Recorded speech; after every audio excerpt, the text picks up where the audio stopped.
Top quality और consistent performance के लिए सिर्फ सिल्वर पंप नाम याद रखना।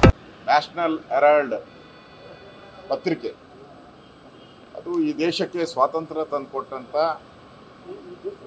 ಸಾವಿರಾರು ಸೈನಿಕರು 10 ರೂಪಾಯಿ 20 ರೂಪಾಯಿ ಹಾಕಿ ಒಂದು ಟ್ರಸ್ಟ್ ಮಾಡಿದಂಥ ಸಂಸ್ಥೆ. ಅದಾದಮೇಲೆ ಈಗ ಅದರ ಆಸ್ತಿ ಸುಮಾರು 750 ಕೋಟಿ ಆಸ್ತಿ ಇದೆ. ಆ 750 ಕೋಟಿ ಆಸ್ತಿಯನ್ನು ಇವತ್ತು ಸೋನಿಯಾ ಗಾಂಧಿ, ರಾಹುಲ್ ಗಾಂಧಿ ಅವರ ಕುಟುಂಬದವರು ಅದಕ್ಕೆ ಒಂದು 50 ಲಕ್ಷ ಹಾಕಿ 750 ಕೋಟಿ ಕಬಳಿಸಿರುವಂಥದ್ದು ಇಡೀ ದೇಶದಲ್ಲಿ ಎಲ್ಲೂ ಇಲ್ಲ. ಈ ಥರದ ಸ್ಕೀಮು ಕಂಡಿಡಿದಂಥ ಕಾಂಗ್ರೆಸ್ಗೆ ನೋಬೆಲ್ ಪ್ರಶಸ್ತಿಯನ್ನು ನಾವು ಕೊಡಬೇಕಾಗ್ತದೆ. ನೋಡಿ ಹೇಗೆ ಸ್ವಾತಂತ್ರ್ಯ ಯೋಧರ ಒಂದು ಟ್ರಸ್ಟನ್ನು ಕಬಳಿಕೆ ಮಾಡಿ ಅದರಲ್ಲಿ ಮೇಜರ್ ಶೇರ್ಸು, ಅದರಲ್ಲಿ ಸುಮಾರು 80% ಶೇರ್ಸು ಅಮ್ಮ ಮತ್ತು ಮಗ, ಹಸು ಮತ್ತು ಕರು, ಹಳೆ ಗುರುತು, ಹಸು ಮತ್ತು ಕರು ಇಬ್ಬರ ಹೆಸರಲ್ಲೇ 750 ಕೋಟಿ ಹೋಗ್ಬಿಟ್ಟಿದೆ. 7,500 ಕೋಟಿ, ಸಾರಿ 7,500 ಕೋಟಿ, 7,500 ಕೋಟಿ ಜಸ್ಟ್ ಹಾಕಿದ್ದು ಎಷ್ಟು? ಅವರು ಲಕ್ಷ ಕೋಟಿ ಲೂಟಿ. ಈಗ ಅವರು A1, ಸೋನಿಯಾ ಗಾಂಧಿ ಅವರು A1, ರಾಹುಲ್ ಗಾಂಧಿ A2. ಇದು ಏನು BJP ಅಲ್ಲ, ಯಾರೋ ಕೇಸ್ ಹಾಕಿರೋದು, ಸುಬ್ರಹ್ಮಣ್ಯ ಸ್ವಾಮಿ ಅವರು ಕೇಸ್ ಹಾಕಿ ಕೋರ್ಟ್ ಆದೇಶ. ಇವತ್ತು ಇಡೀ ದೇಶದಲ್ಲಿ ಬಾಯ್ ಬಡ್ಕೊಂತ ಇದ್ದಾರೆ.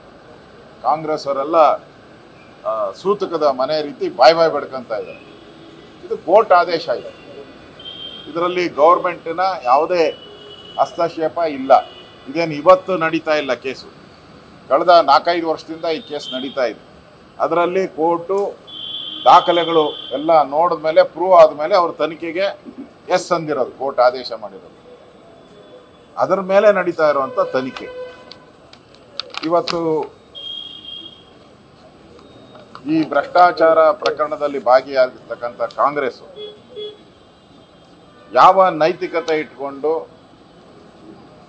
BJP ಮೇಲೆ ಆಪಾದನೆಯನ್ನು ಮಾಡ್ತಾ ಇದೆ?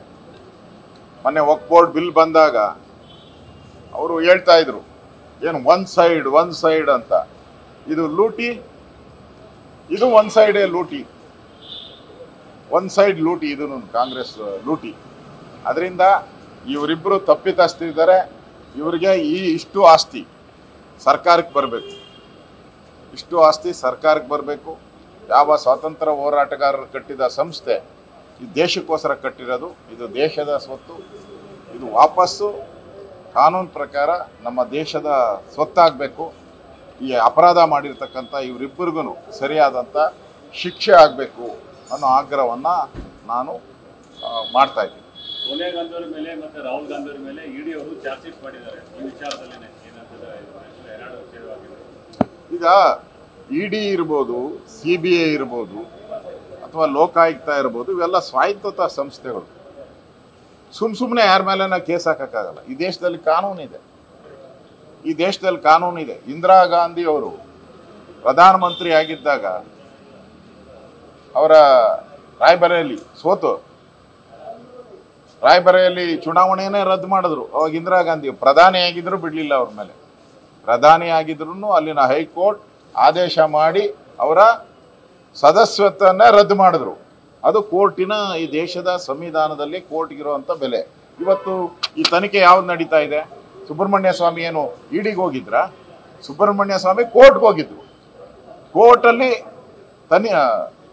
ಚರ್ಚೆ ಆಗಿ, ವಾದ ವಿವಾದ ಆಗಿ, ಆಮೇಲೆ ಅದು ತನಿಖೆಗೆ ಬಂದಿರುವಂಥದ್ದು. ಕಾನೂನು ಪ್ರಕಾರ ಇಡಿ ತನ್ನ ಕರ್ತವ್ಯ ಏನಿದೆ ಅದನ್ನು ಮಾಡಿದ್ದಾರೆ.